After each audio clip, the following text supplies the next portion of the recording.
So I feel like we didn't fully explore the shape options. I sort of touched on it and then just kept making stuff. We did the ellipse tool, rectangle tool. What we didn't, when we talked about like making a particular size of a shape. So this is the ellipse. I can have a width of 2 inches, again, converts to millimeters, and a height of 1 inch. Okay, there's my thing at that size. You'll notice it also, now it's coming up because I had my fill on none.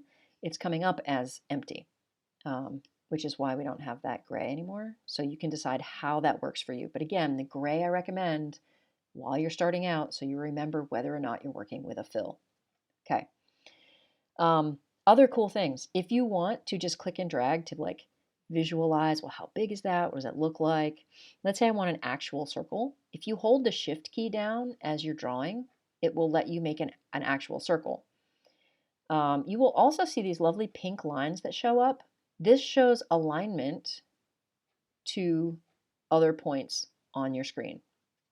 So let's say I wanted to have my center point lined up with that center point or lined up with something else. I can make the shape.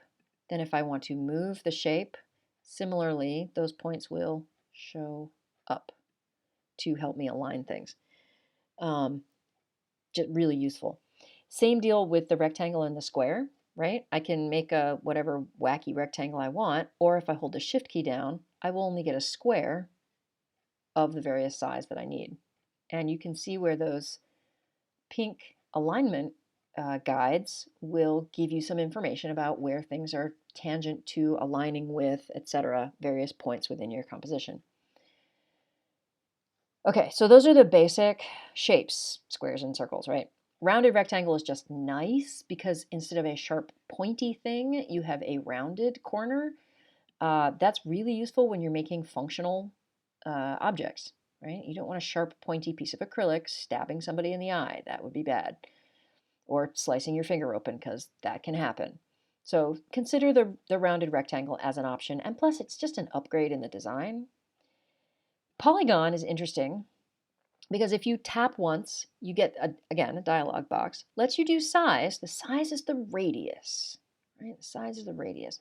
And then how many sides do you want?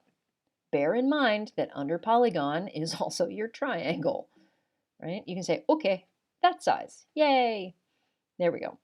And that's my equilateral, right? So they're all going to be the same size. If you're like, yeah, but I kind of want something that's a little oblique or whatever, you can go back to your direct selection tool. And again, it's all selected. So now when I move it with this, it's going to move the whole thing. Click off, click on one anchor point. Oh, look, a funky triangle. There you go.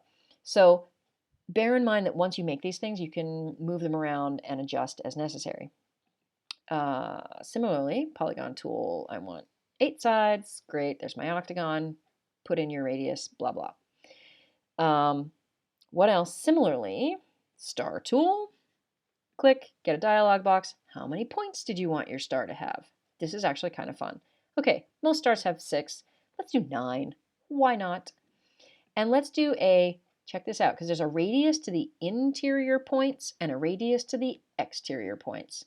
If I make them fairly similar, 4 millimeters, that's like nothing. 40 millimeters and 50 millimeters, we get this.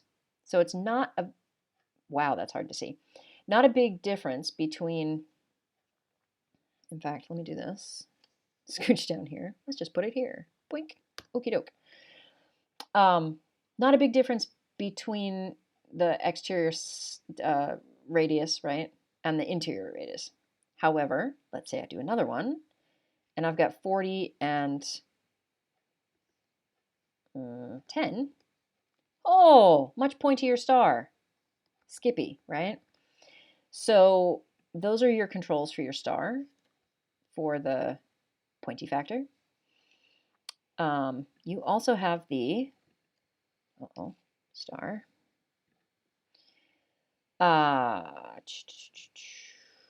Radius, okay, points. I do believe we have a somewhere. Oh, maybe it's here actually. Nope. We have something that'll let you curve these out a little bit. You can do it individually, obviously, because we did that before by selecting one of the anchor points and then converting it to a curve, and you can have a curvier star. So you could do this for each and every one of them. You could grab a handle and make them much like curvy, whatever it is you need. Those are options. So that's the rest of the shapes under the shape tool. Again, ignore the flare tool for now. Not something you want to work with on the laser cutter. One of the things that's great about a shape tool is that it makes all of your lines connect, right? Fully connected, joined. If you are building a shape with some lines, oops, it's just going to move it around. Cancel. Cancel. So there's another line. There's another line. And let's say you wanted to move them around so that you could like put this line somewhere here. You've got to make sure that those things are touching, because if they're not touching, when you go to cut that out, you're going to have a little piece of plastic or wood that's still holding the whole thing together. It's really annoying. If we do the direct here, we can then, oops.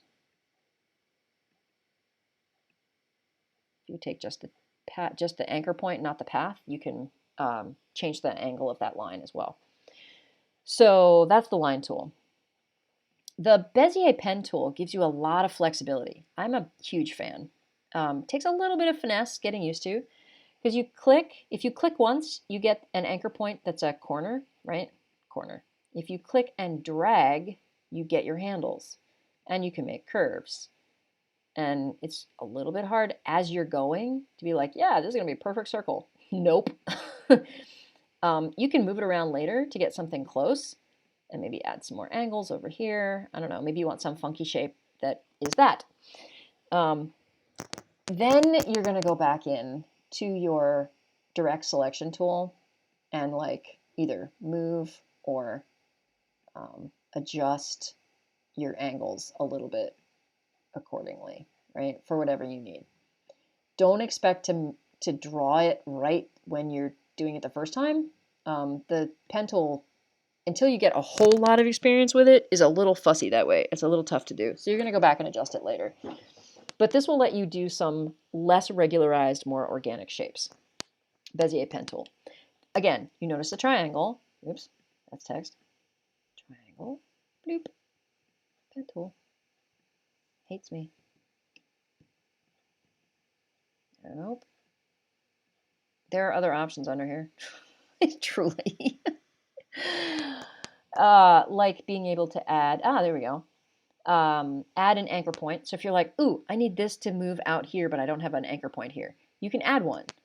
You can delete an anchor point. If you're like, oh, I didn't need this, I need it to go from here to here directly, then you can delete that anchor point. There's all sorts of things you can do. So those are useful. Otherwise, oh,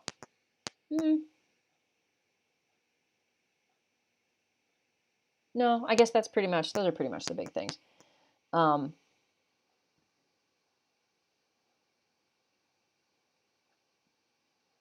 Oh, right. If you need to scale something, you can actually use the scale tool. If you need it, like, say you need everything on your page, you're like, oh, that was awesome, but it's 20% too big, so you need it to be 80% of what it is. You can scale everything 80%. Or you can scale just the vertical or just the horizontal. That's the non-uniform, right? Just one dimension. So what does that look like? I'm going to cancel this for a second, select a shape.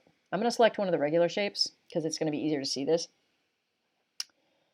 Zoom, zoom. Okay, select this shape. Select. Oh, it would be so good if I were on a selection tool. There we go. Select.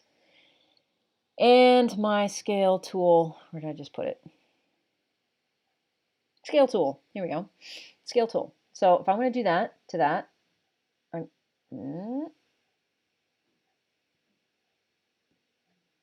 Nope. There we go. Let's say I wanted to scale uniform 80%. I want it smaller. Now it's 80% smaller. Undo. Double click on my scale tool. Let's say I wanted to scale it only horizontally. I want it 150% bigger. And the vertical is just 100%, right? Let's see what that does. Oh, it increased one and left the other same. So those are some options for changing the relative proportions as you go. Now, while I have all of this stuff on my screen, oops, zoom out too much. And you can like pinch to zoom too. I also tend to use the Command plus, Command minus to zoom in and out. Your call. You'll see that each of these, right, is on one layer, but a separate sublayer. The thing that is selected is highlighted over here in the what's called a meatball, believe it or not, meatball. So if you know that you want this path, you can select it this way. Or you can use your direct select tool and be like, I want this one. Where is that? Over here. We can scroll down till we find it. Great. You can make things visible or not visible by blinking the eye. Again, you've probably seen something like that. This makes it easy to adjust each individual thing. You are, let's say, cutting all of these vector lines. If it's a vector and you put it to 0.001 or 0.003, it will cut.